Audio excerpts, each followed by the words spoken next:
nakita natin nung mag-file sila, meron pa silang trolling gamit. Parang puro optics eh. Yun ang problema ng mga kontra kay Duterte, no? Kay Sara. Kasi dinadaan nila sa pabida, dinadaan nila sa optics na, o kita nyo ito, 855 pages. Alam nyo kung dinonate yan sa mga estudyante, nagamit pa ng mga estudyante yung kukunban, sabi nga ng mga nag-aaral sa probinsya, no? Sayang ba?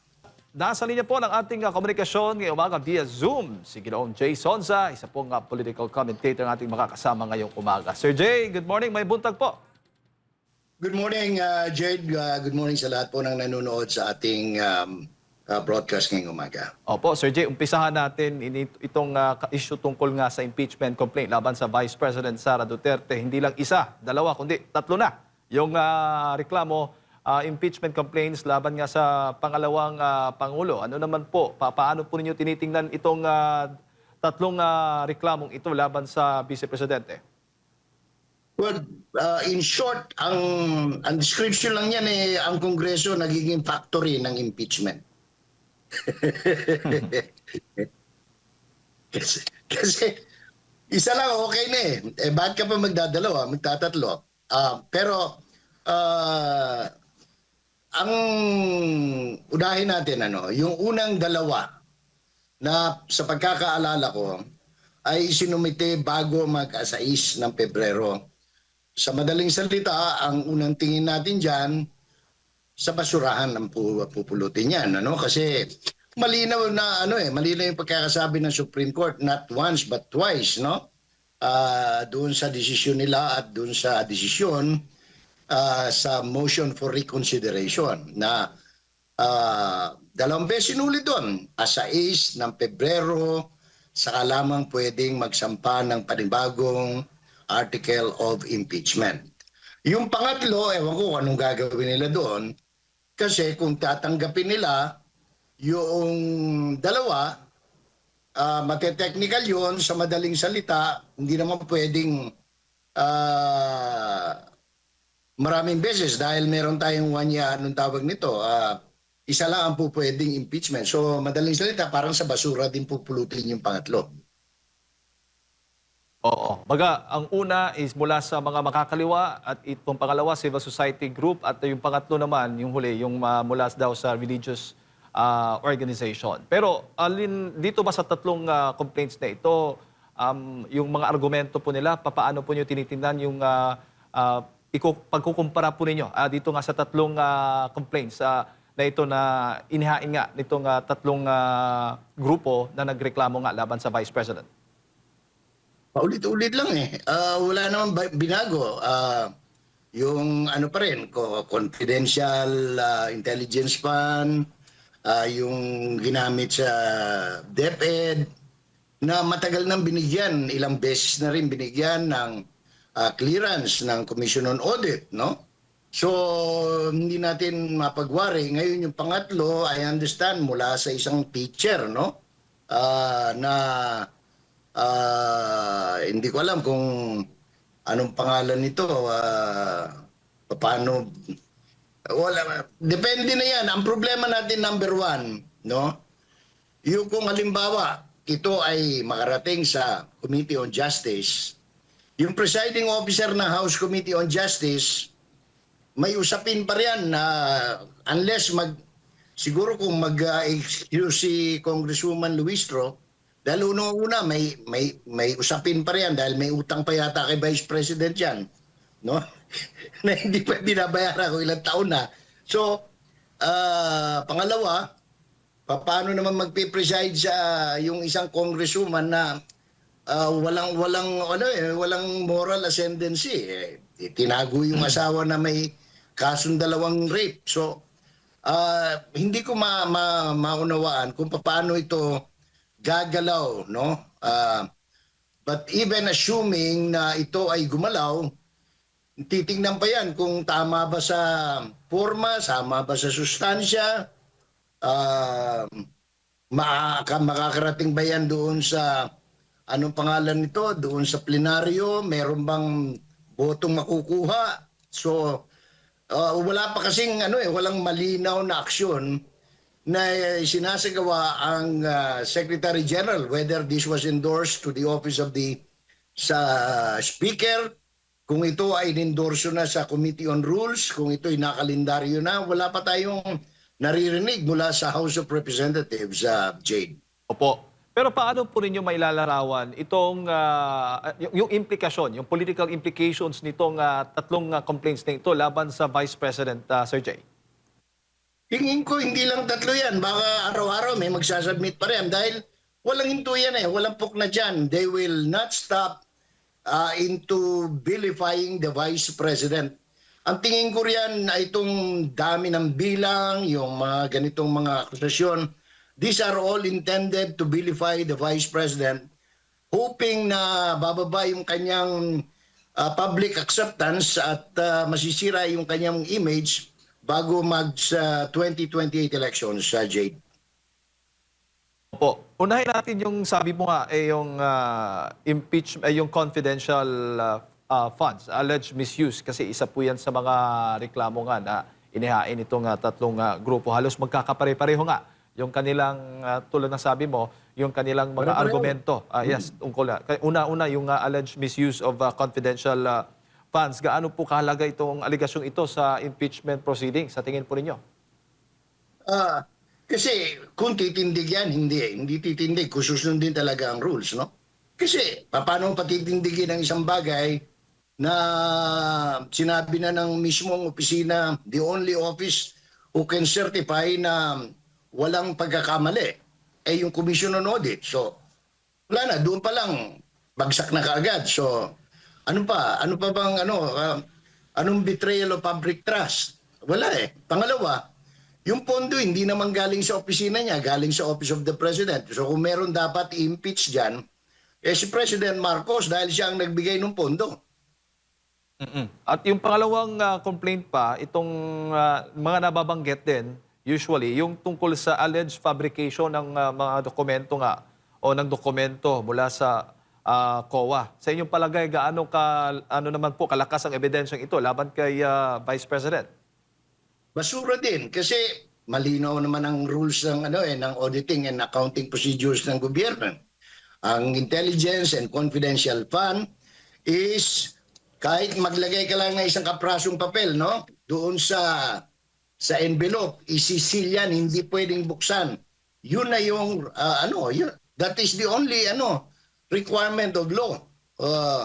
So paano magiging paano tatayo yung kaso? Unless talagang ipipilit nitong mga nag-file na bobo sila, tanga, ayaw sumunod sa batas, basura pa rin yan. So, even assuming na iti 3 points nila, o kaya anong tawag ito, iso-shortcut nila, no? Assuming lang na makakakuha sila ng enough votes, which is, I doubt very much, no? Kung makakakuha sila ng sapat na boto, kasi 3/4 yan eh. Kung may mga maglalakas loob ng mga congressman na mag-i-endorse at pipirma o boboto yan, iakit pa rin yan sa Supreme Court. Kukwestiyonin na kagad yan on technicality. Malinaw yung mga rules na Supreme doon sa desisyon ng Supreme Court. Kahit na nagmamagaling sila Congressman Defensor at kung sino-sino pa na sinasabing ito'y mali ang Supreme Court, wala namang ibang pwede magdesisyon niya kundi ang Supreme Court. So, kala sila. So sabi ko nga, they can always submit any and all impeachment cases o articles of impeachment, pero ang question diyan, lulusot ba? No? Opo. Meron titindig ba? Kasi ang alam naman natin, malinaw naman yung kanilang intensyon. Ang intensyon lang nila, bobombahin ng marami-raming issue, magpe-press conference, gagamitin yung mainstream media na kontrolado nila or hindi ko sinasabing bayad nila, pagkatapos para lang masira ang pangalan ni Vice President Sara Duterte. Pero malino na sa tao eh. Pag 97% yung tao behind the Vice President, how can you go wrong? No? Nagsasayang lang eh. Sabi ko nga, kahit na araw-araw magsalita si Ronald Llamas, araw-araw mag-press conference si Laila de Lima, kahit na anong klaseng tabinging pa statement ni Sendanya at nito sila Ridon. Alam naman natin, ito yung mga mga alagad ng komunista ng communist terrorist group, and their intention is just to bring down the government, Sara Duterte included. Opo. At yung isa pa sa mga grounds nitong impeachment complaints, pinagsanib ko na, Sir Jay, para at least magkaroon ng kaalaman na ating mga kababayan. Itong tungkol nga doon sa nabanggit po ninyong nagtuturo sa posibleng nangyari ang pamimigay ng pera sa mga DepEd officials nung panahon ni Vice President Sara Duterte, nung kalihim pa siya ng DepEd. Anong pananaw mo naman doon sa credibility ng mga testimonya na mga nakatanggap ng cash envelopes? Alam mo, isang tatay yung gusto lang tumistigo diyan, yung former undersecretary na sinipa sa trabaho dahil sa siyang gumagawa ng pera eh. Oh. Pangalawa, lalabas pa riyan, I do not know whether they will pursue that, no? Because meron na tayong mga documents in the past stating na ang First Lady ang siyang may pakanan itong mga envelope na ito. Gusto ba nilang umabot sa magulong usapan na pati si First Lady Marcos ay kailangan umupo at tumistigo because she will be soon kapag tinuloy nila yan. O, maghahalo na naman ang balat sa tinalupan. Will they allow that? No, will the administration allow that? So yan ang mga, sabi ko nga, puro suntok sa buwan, pero hindi naman hihinto talaga yung Makabayan Bloc sa kanilang layunin na kahit ma-dismiss pa yan, magsasubmit na naman sila, gagamitin yung mga taga-simbahan, mga madre, mga pare, na mga paring dating adik at adik. So pagkatapos gagamitin yung si Madriaga na alam naman natin isa pang malabo, no? Binabalak nilang patestiguhin kung testigo yan if he will be allowed, no? I'm sure they will the legal counsel of the Vice President will is prepared, no, to address this the vilification campaign using a convicted criminal, no, or a detainee. Na alam naman natin puro drawing yung mga statement niya. Oo. No? Si Madriaga na... Marami naman patunay dyan sa Armed Forces of the Philippines. Yes, sir. Si Madriaga, nabanggit po ninyo sa parte po sa grounds possible papasok itong si Madriaga. Dito ba sa hindi maipaliwanag daw? Na Ang pagkakasabi, gagamitin siya doon sa impeachment na complaint na isinabmit ng grupo nung pari na adik. Villanueva yata pangalan noon, no? Opo. Kasi may isa ding... Kasama yata nila Kwan yan, nila Laila de Lima, doon sa second or first. Kabilang kasi... I'm not sure. Opo, kabilang kasi sa mga grounds din o mga inireklamo nitong mga complainants yung tungkol sa hindi maipaliwanag na paglago ng yaman ni Vice President Sara Duterte. Ano naman tingin po ninyo dito? Papatunayan nila. Papatunayan nila kung totoo ba yan dahil madaling madali kasing magsabi, mag-accuse na yumaman. Ginawa na ni ang pangalan ng senador na Taratitat na hindi na senador ngayon. Yung tumakbong barangay tanod sa Caloocan, mayor pala.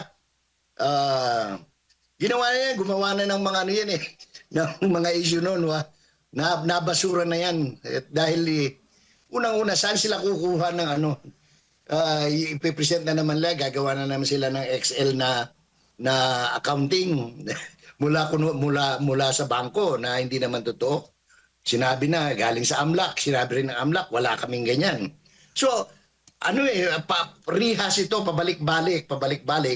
Inuulit-ulit sa publiko in the hope na titimo sa kaisipan ng publiko at sabihin lang masama si Sara Duterte. Opo. Pero wala na eh. Kumbaga sa pelikula, naipalabas na yan, sumemplang sa takilya, patay lahat, pati kontrabida.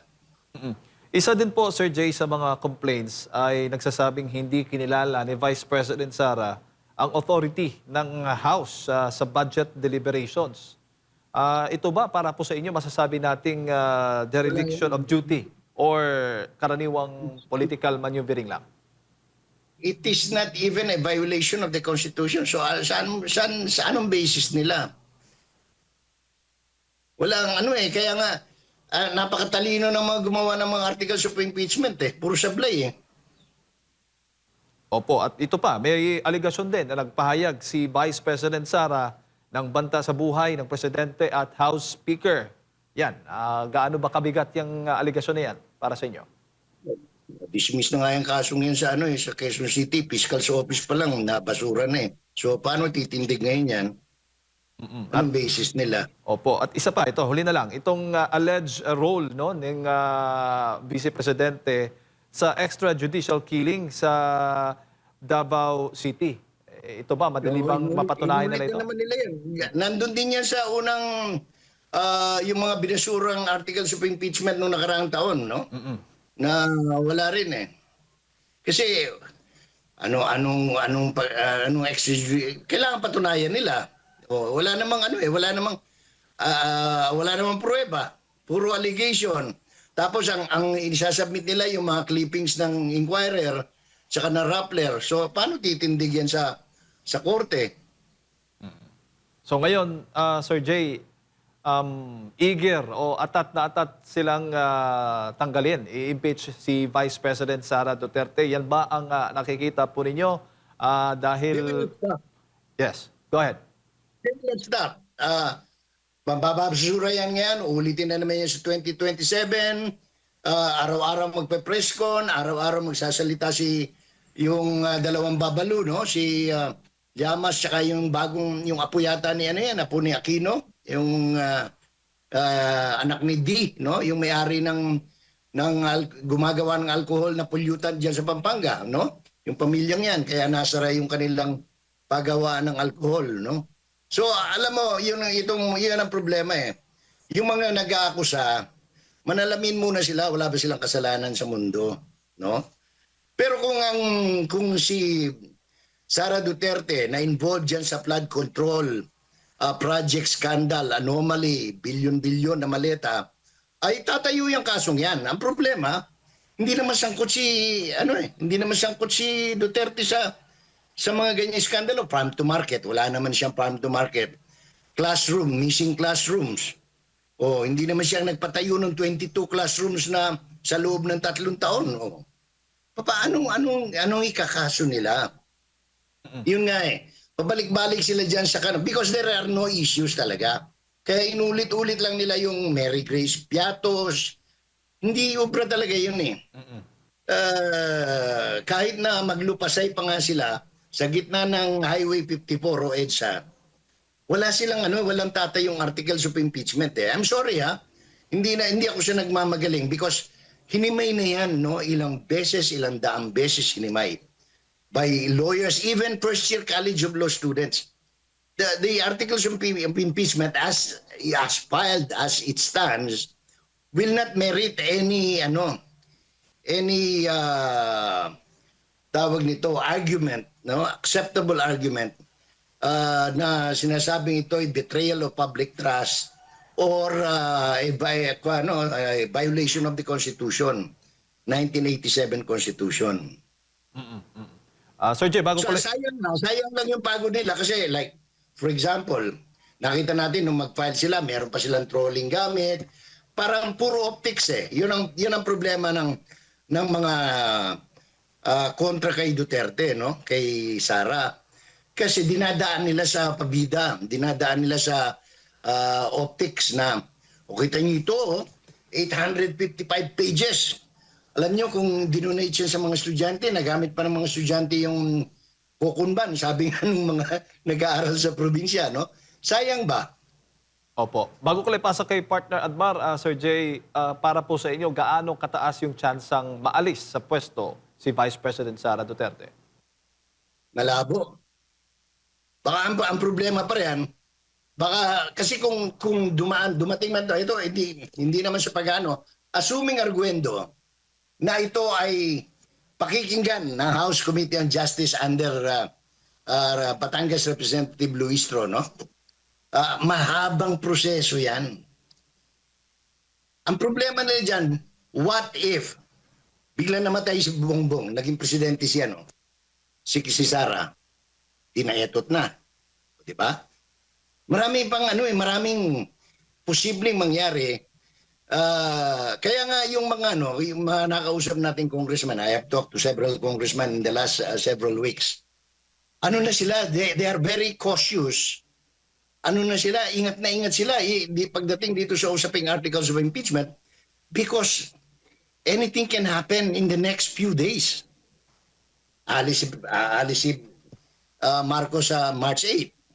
Pupunta sa Amerika, makikipag-attend daw ng pulong ng mga kababayan. Ewan ko bakit yun ang napili ng presidente natin na hindi ako may sabi niya na si Auntie Claire may sabi niya na the president is going to attend the opening of a convention of women for women, no? Natatawa ako kasi ang daming problema ng bansa natin, pilit nilang dinadivert yung atensyon. Ito naman si Basyang, ang daming pinatay dahil dun sa baha. So these are the things na kaya yung mga congressman ngayon, ingat na ingat. And siguro sa 14 na nakausap ko, ni isa, wala akong narinig na outright sabihin, hindi, pipirmahan ko yan, na-endorse ko yung, anong tawag yan, yung impeachment na yan. Because they know their politics. Ano yan yung mga congressman, Diyos ko po. Ang maiingay lang talaga dyan, yung mga party list ng Makabayan Black, because that is their intention. Their intention is to bring down this government, including the president, no? And the vice president. That's why, takot na takot yan. Alam mo bakit, Admar? Yan kasing 125 million na sinasabi nila na intelligence and anong tawag niyan? Fund, no? Ginamit kasi yan doon sa pagbaka sa recruitment ng mga NPA, ng mga komunista sa mga estudyante. Kaya takot na takot sila. Gusto nilang gusto nilang balikan si Sara at gusto nilang mawala si Sara dahil pagka si Sara naging presidente sa 2028 or earlier, no, as the case may be, nasubukan na nila sa Davao City, na-wipe out sila. Lalo pa, pag nag-presidente yan, di talagang mawa-wipe out sila. So yan ang kanilang takot talaga. Kwentas klaras. Manang Jay, mag-ayong buntag.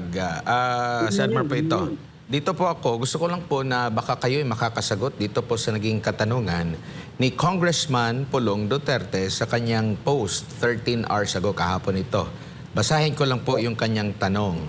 Have we really forgotten the trillion peso flood control anomaly or are we being made to forget? Manang Jay, kasi nabanggit mo kanina yung diversion ng issue. Oo. Kasi, ang daming pinalutang nila. Ngayon, ang pinalulutang nila yung yung conflict sa South China Sea. Sabi ko nga, balinaw naman wala namang argument dapat dyan, no? Yung South China Sea issue. Pinipilit kasi nila merong West Philippine Sea. Sa totoo lang, kahit saan ka manaliksik of my research, all over the world, there is no such animal as West Philippine Sea. Kasi ang salitang West Philippine Sea ay inimbento ng Pilipino noong panahon ni Presidente Aquino, no? Benigno Aquino III. They pass hindi ko alam kung ano may batas man yan o kung ano. Ang problema, internal. Hindi na, pwede, kadali sabihin itong sapa dito sa pagitan ng mga nanlupain ko, pwede kong sabihin son sa river. Pero hindi yun, kasi ang nasa mapa niyan, nakalagay Sakub River. In the same manner, the South China Seas is the only acknowledged name in the world, no?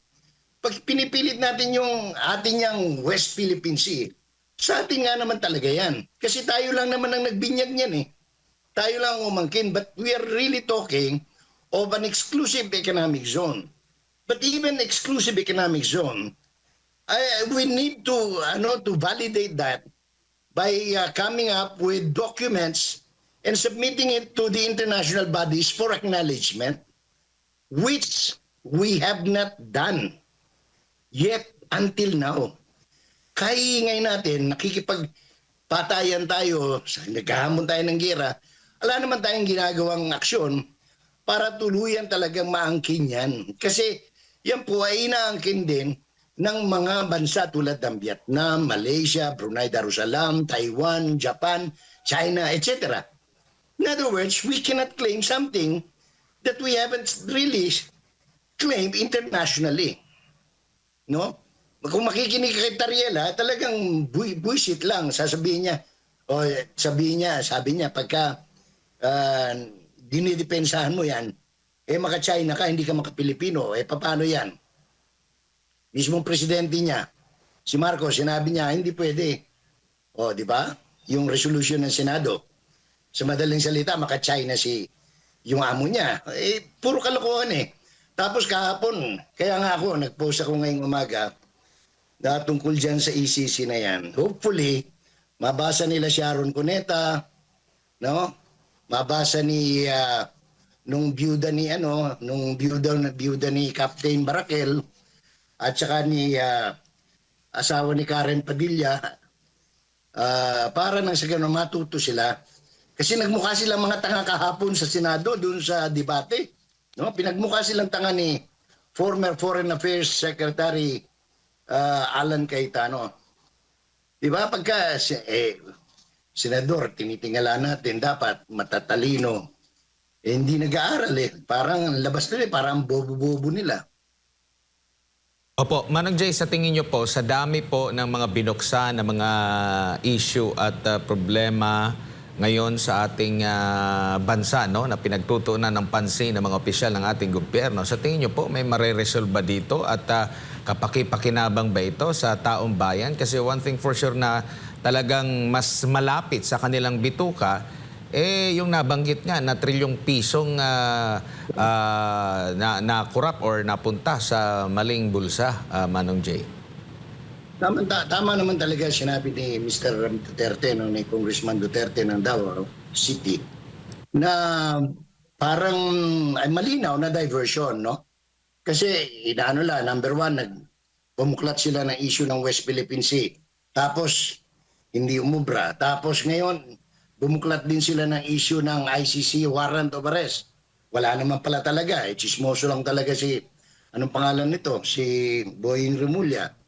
Tapos ano pang mga issue, puro diversion Pilit nilang inilalayo yung usapin sa flood control scandal, no? Yung bilyon-bilyon, trilyong piso. Ang problema, tuwing bumabagyo, katulad ngayon, si Basyang, o di nakita na naman, yung mga sinasabi lang bilyon-bilyong flood control projects, puro sira. Puro wala sa hulog, wala sa wisyo. Hindi tapos, walang bakal. So, hindi mo maitatanggi yan, kahit pa sabihin ni Senator Ping Lacson, ang chairman, kasalukuyang chairman ng Blue Ribbon Committee, na safe ka na, bongbong, no? Kasi yun ang sinabi niya wala raw kinalaman ng presidente rito. Napakalinaw naman ng pananagutan ng presidente rito. Dahil lahat ng unprogrammed funds na bahagi nitong trilyon scandal na ito sa flood control project, hindi pwedeng gumalaw o lumabas yan o ipambayad ng hindi pinipirmahan o inaaprubahan ng Presidente ng Republika ng Pilipinas. Nagkataon, ang Presidente natin, si Marcos. So walang ibang pumirma niyan kundi si Marcos. Pero sabi ni Ping Lacson, wala raw pananagutan yung boss niya, no? Akala ko boss ni Ping tayo tayong mga halal, no? Tayong Pilipino. Pero apparently, kumbaga parang sa kantsawan sa Senado, boss, safe ka na. Ganun ang nangyari dyan sa Kaya hindi ito magtatapos sapagkat una-una, sabi ni Presidente noon last year, next year wala nang madidisgrasya sa baha. Ayun, Mr. President, bago ka umalis papuntang Amerika, yung huling, hindi pa final yung huling kwenta ng mismong ahensya ng gobyerno, 12 na ang patay. Doon sa Basyang. Sabi niya kasi last year, hindi na mauulit yan di ba? Ang linaw ang pagkakasabi niya, ang problema, umuulit at uulit yan.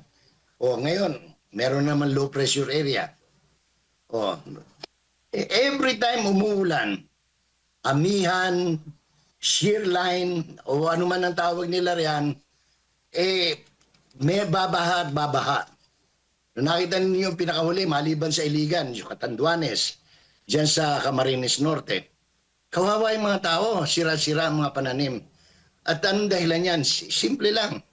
Flood control project scandal that cost the Filipino taxpayer more than 1 trillion pesos. Kaya kahit na hindi man si Pulong Duterte ang magsabi niyan, lahat tayo saksi sa nagdudumilat na katotohanan na itong parusa, itong dinadanas nating dusa ay dahil sa kagagawaan ng mga buhayang congressman at ng Administrasyong Marcos. Opo. At sa tingin niyo po ba ang taong bayan ay kumbaga satisfied na dito lang patungkol sa pagpapanagot doon sa maanomalya na nabulgar na maanomalyang flood control projects? At kung hindi, saan pa sila maaring kumbaga yung kredibilidad talagang kampante sila? Halimbawa, sa investigasyon sa Senado ba? Kampante ba sila? Sa Kamara? Sa Ombudsman? Parang natrap na ba sila sa saan sila kukuha ngayon ng yung pagiging kampante na ito talagang investigasyon na ito, lehitimo na nakikita ko na merong mapapanagot dito sa issue? Walang naniniwala na sa gobyerno You ask any ordinary person, kahit na yung mga magbubukit dito, walang naniniwala, walang kredibilidad ang ombudsman. Walang kredibilidad yung House of Representatives, yung Senado, yung ICI na gumuho na lang at wala nang natira maliban sa isang tao. Walang naniniwala. Bakit? Kasi paano ka man naniniwala? Sasabihin nung Yusek Bernardo, kami mismo ang gumawa ng pera, sabi niya, kami mismo nag-deliver.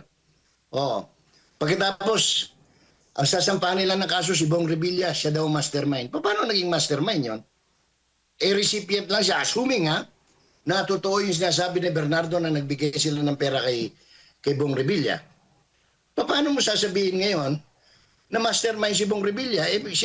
Kayong gumawa ng pera, kayo nag-deliver Saka sinasabi nila, dineliver mismo nila kay Marcos. Gamit yung dalawang undersecretary, di ba? Pero yung dalawang undersecretary, walang kaso. Yung district engineer na, yung Alcantara, hindi nila sinampahan ng kaso. Paano maniniwala ang tao yan? Napakabobo naman ng Pilipino, ang tingin nila sa Pilipino, para mapagpaniwalaan nila. Kasi ako, in all honesty, simple lang.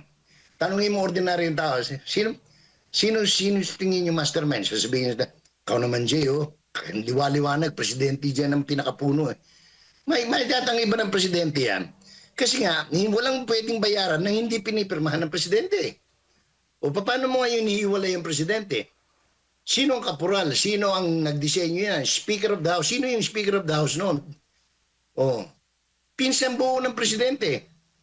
Sinong may mga dyan sa sinong pinuno ng ng mga congressman? Sino bang majority leader? Anak ng presidente, si Sandro. Ano pa? Alam mo, masyado naman nilang minamaliit yung kakayanan ng Pilipino na hindi maunawaan yan. Kaya alam mo, yung sabi niya, paano ngayon? Alam mo, sa kabuisit ng Pilipino, ngayon, pinapasedyos na lang nila, gaba na lang, sabi nga sa Bisaya. Yun ang nila. Kaya nakakita mo, may mga nagkakasakit. Merong mga nabubulok ang bituka, di ba? Merong namamatay bigla, nagkaka-cancer. Kasi yun na lang yun na lang ang sandigan ng tao ngayon Kung aasa sila sa ombudsman, may makakasuhan, wala. Puro puro press release. Yun lang kaya nilang isakripisyo. Ang problema, unti-unti may mga nagsasalita doon sa sinasangkot nila. Lumalabas isa-isa ang katotohanan ngayon. At yan ay sasabog sa pagmumukha nila pagdating ng araw. Opo. Sir Jay, siguro yung huling mensahe at panawagan muli sa ating mga kababayan na nanonood po sa mga oras na ito. Ay, wala naman tayong ibang magagawa pa sa kasalukuyan because sabi nga, you cannot fight City Hall. Magdasal tayo na sana ay pumailan lang ang katotohanan at magkaroon ng hustisya, hindi man dito sa mga korte natin, kundi sa pamamaraan tanging ang Panginoong Diyos lamang ang merong kakayanan na magparusa sa mga nagkakasala.